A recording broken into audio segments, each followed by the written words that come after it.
Hello, my friend.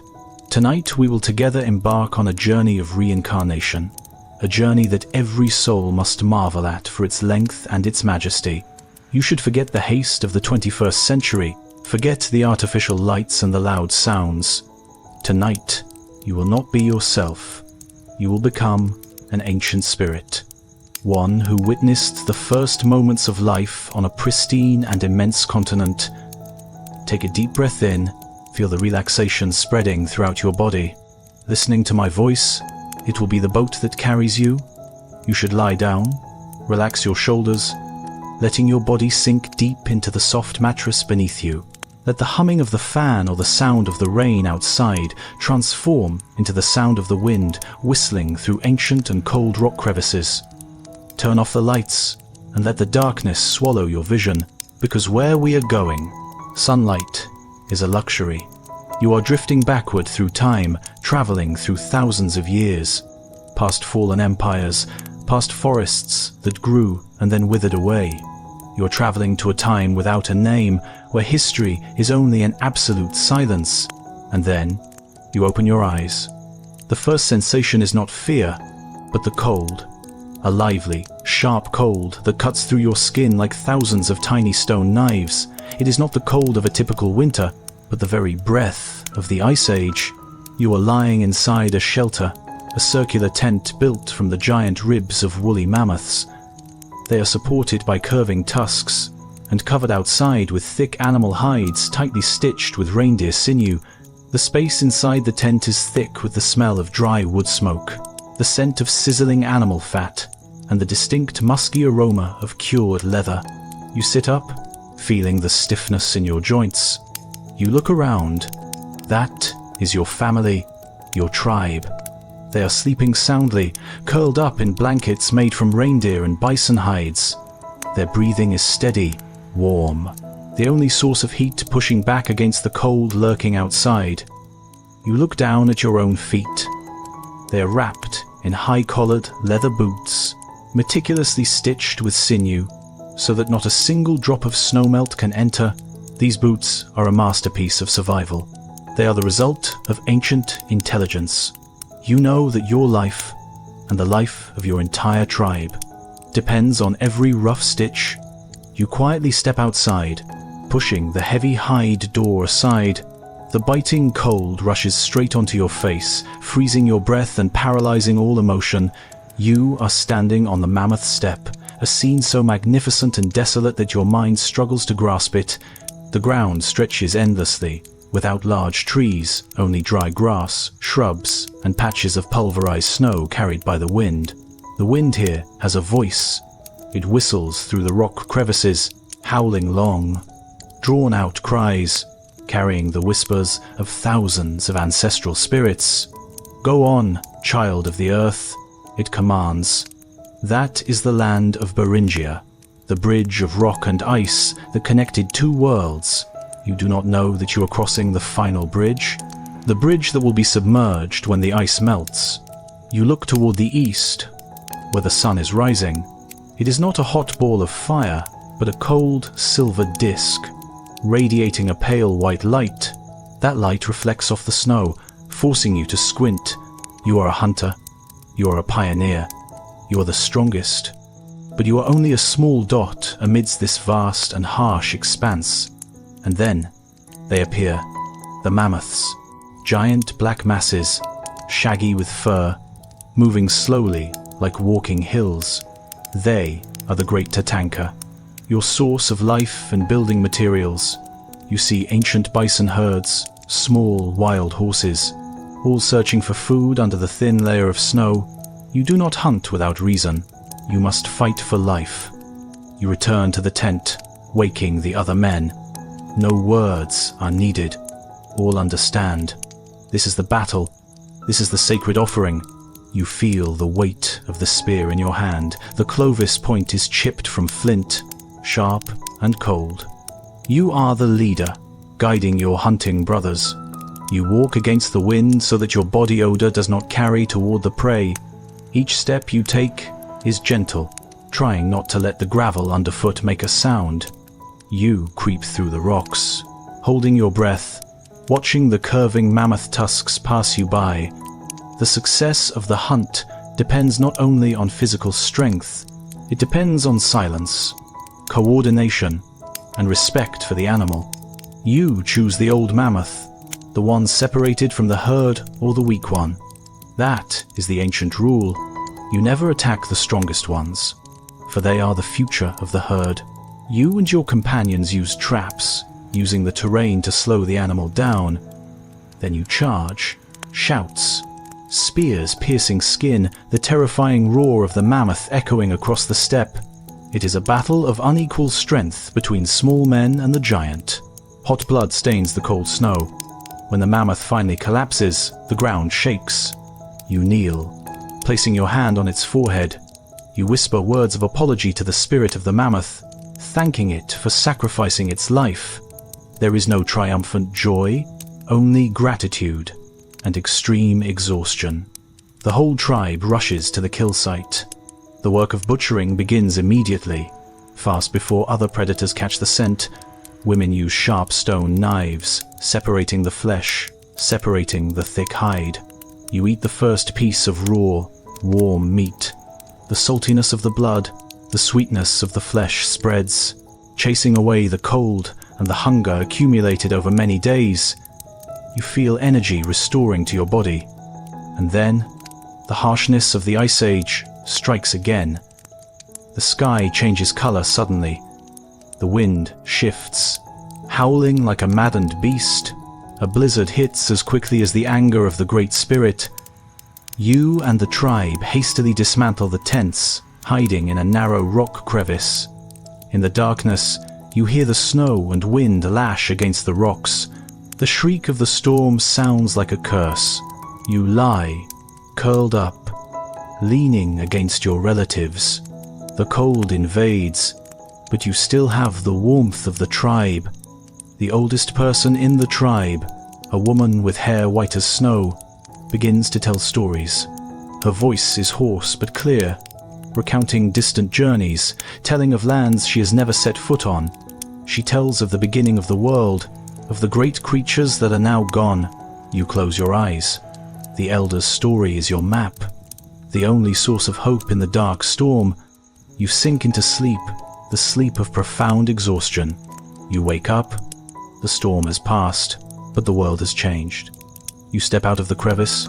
Before you is no longer the yellow steppe. Far away to the east, you see high mountains, but they are not grey. They are covered in a deep green color, the color of life, and the wind carries a new scent. The smell of pine resin, the smell of damp earth, the smell of abundant, warm life. That is the new world. You and the other survivors begin the journey through the ice-free corridor, a giant narrow passage opened between two turquoise ice walls. Water melts, bubbling, forming small streams. Fresh water.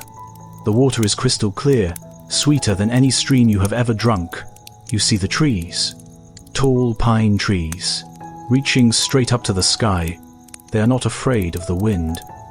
You touch the bark, feeling the fierce life within. You realize you have fulfilled the promise to your ancestors. You have brought life to a new land.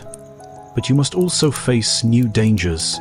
You see giant footprints, deep claw marks on the tree trunks. The short-faced bear is still here, along with other predators you never knew. You must learn how to survive one more time.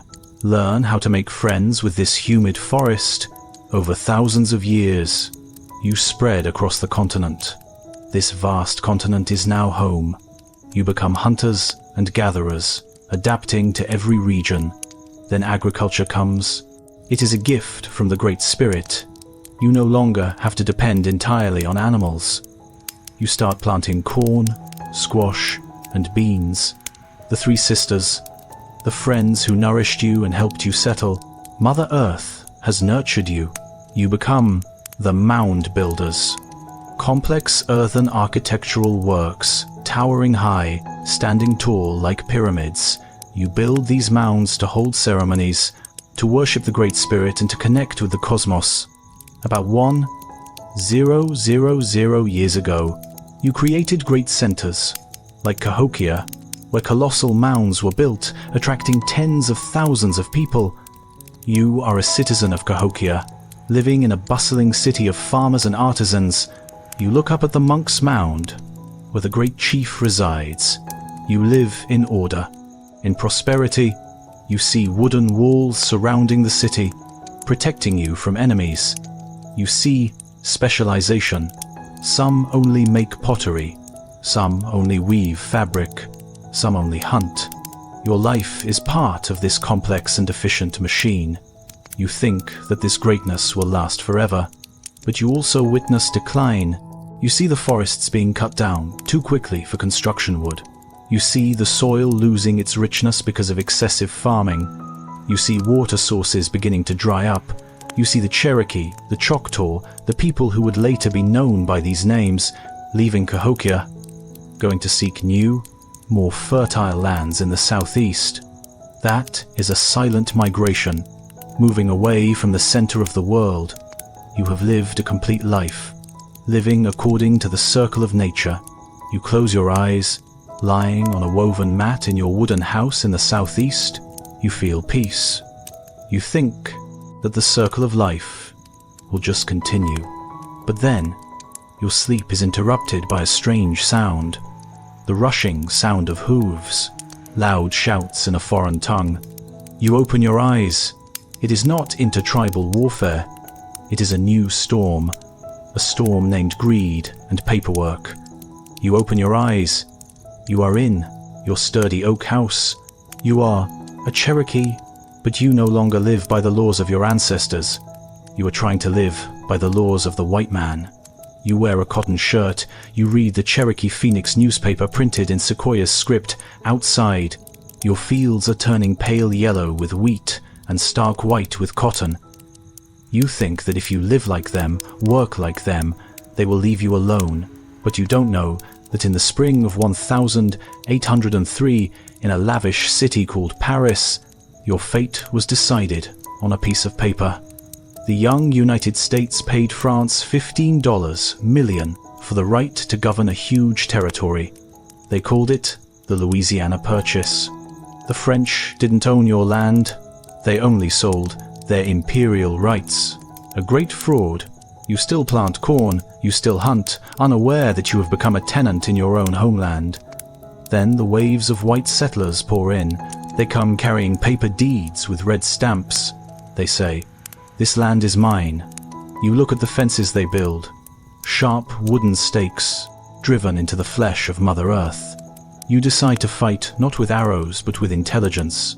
You and your tribe did something unprecedented. You decided to become civilized by their standards. You cut your long sacred hair, putting on the rough cotton shirt. You build solid wooden houses. You learn English. You send your children to mission schools, teaching them their complicated letters. You establish a constitution, courts, and your own capital. You did everything to prove that you were not savage. You became one of the 5 civilized tribes. You think they will respect you now, but you were wrong. A painful mistake. What they craved was not your civilization. What they craved was land. The land beneath your feet was too perfect for growing cotton, that white gold the whole world craved. The greed of the white plantation owners flared up like fire.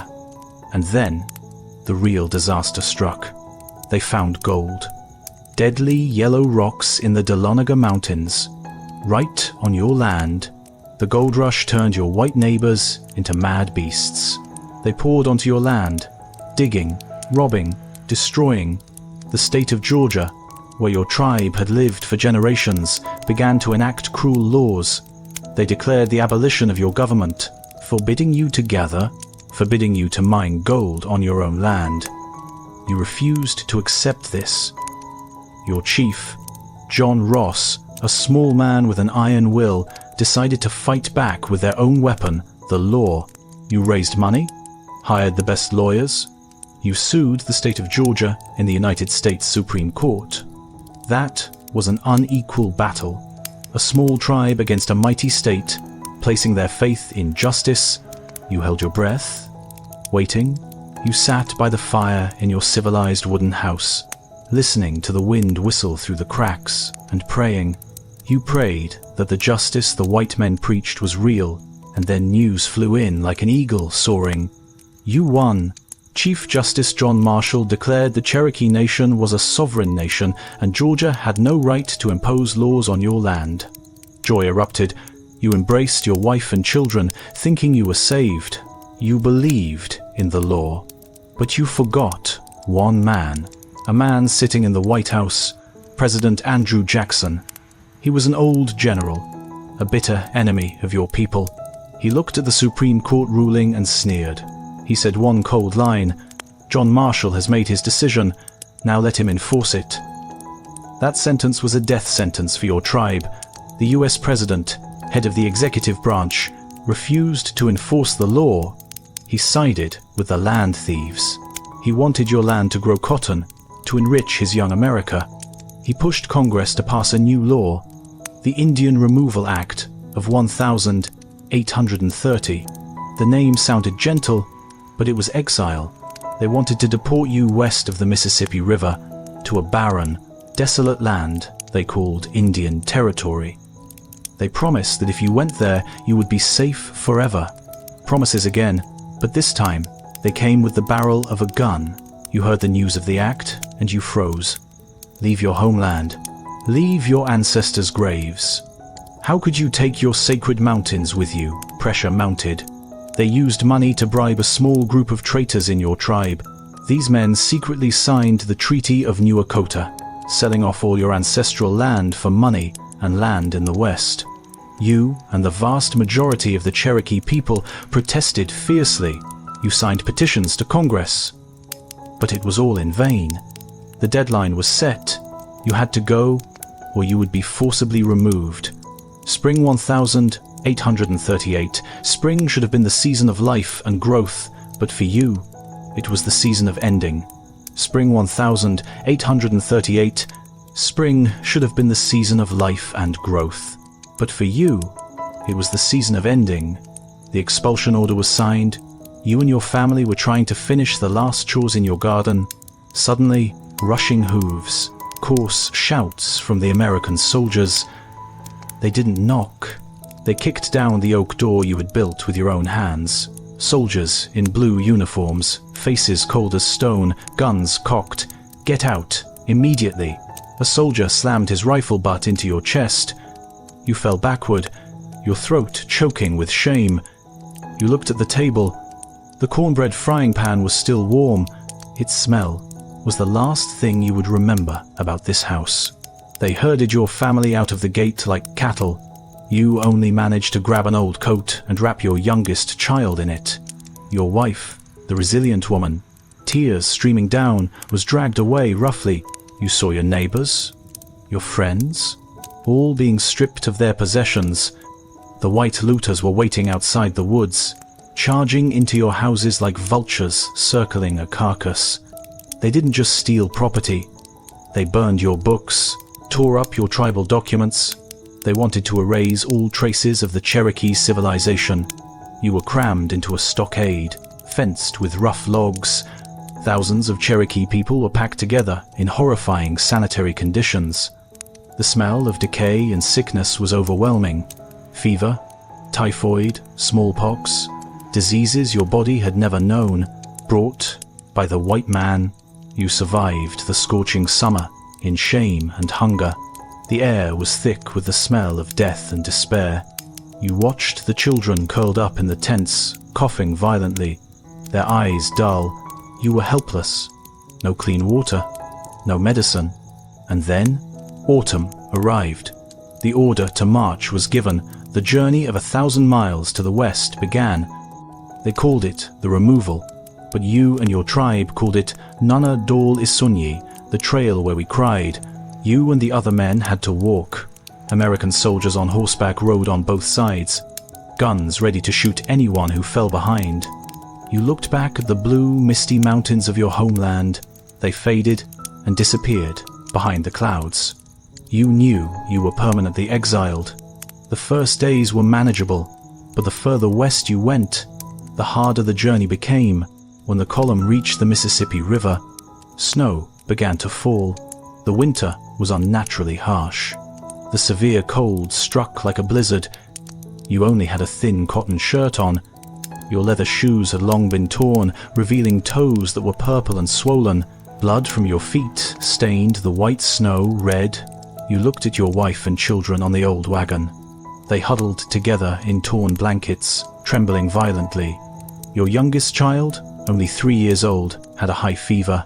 His breath was shallow and weak, puffing out a thin mist.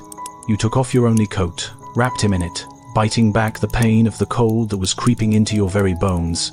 The column slowed down. Every step was a battle. Wagons got stuck in the snow and mud. People had to abandon the last of their belongings by the roadside. New graves appeared by the trail. The ground was frozen hard as stone, and there was no strength left to dig deep holes. People only managed to bury their loved ones under the snow, covering them with a few dry branches to mark the spot, before having to wipe away their tears and continue. The military escort allowed no long stops. You witnessed a young mother walking and hugging the body of her child, who had frozen solid. She refused to let go, muttering an ancient lullaby. The scene haunted you every single moment. You saw your own youngest child slowly fading away in the fever. You held him, trying to give him the last of your warmth. But his body was icy. He stopped crying. His breath faded away. You didn't cry out. Your tears were frozen on your cheeks. You only silent. Using your dull knife to dig a shallow hole under a barren oak tree, you placed your little boy down. You carved his name on the tree trunk. An unmarked grave in the cold wilderness. You had to turn your back and march on. You were forbidden to look back. Over 4,000 Cherokees died on that road. 1 out of every 4 people perished.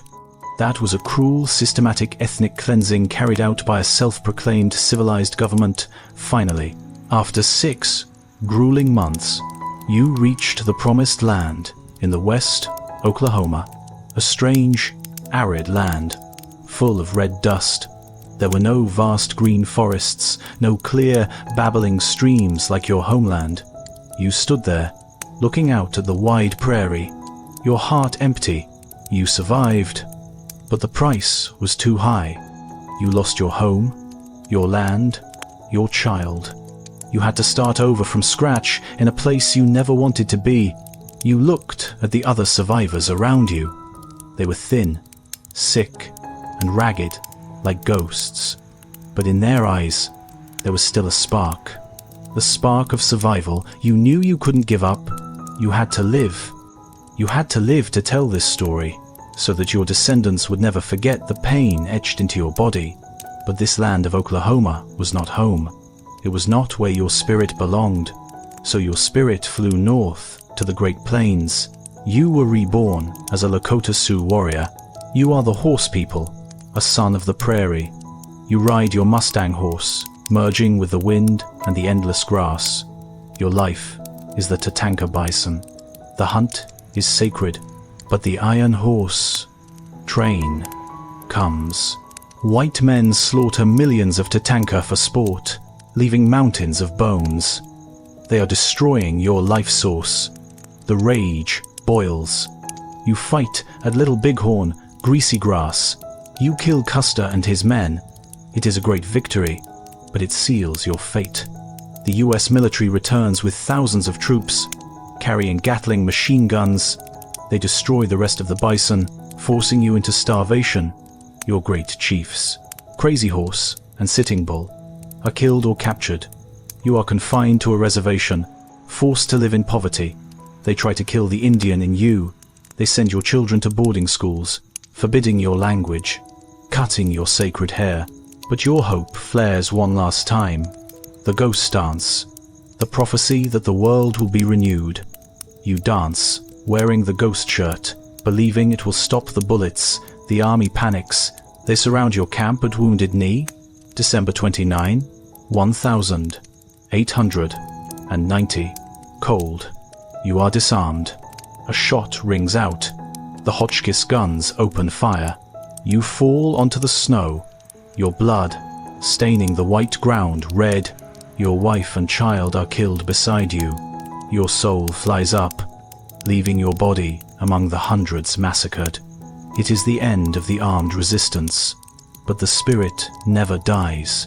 It lives in the wind, in the roots of the sagebrush waiting beneath the snow. You have lived, fought, and died. You have fulfilled your duty to the earth. Now, you are safe. You are home in your warm room. There are no soldiers, no hunger, no snow.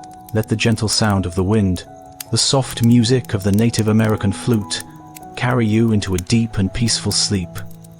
You are safe. Sleep well, my friend.